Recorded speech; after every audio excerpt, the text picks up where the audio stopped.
It's what I love about Sunday. I sing along as the choir sways every verse of Amazing Grace, and then we shake the preacher's hand, go home into your blue jeans, have some chicken and some baked beans, pick a backyard football team, not do much of anything.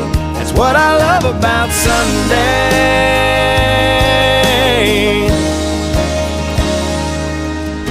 I stroll to the end of the drive, pick up the Sunday Times, grab a coffee cup. It looks like Sally and Ron finally tied the knot. Well, it's about time. There's 35 cents off a ground round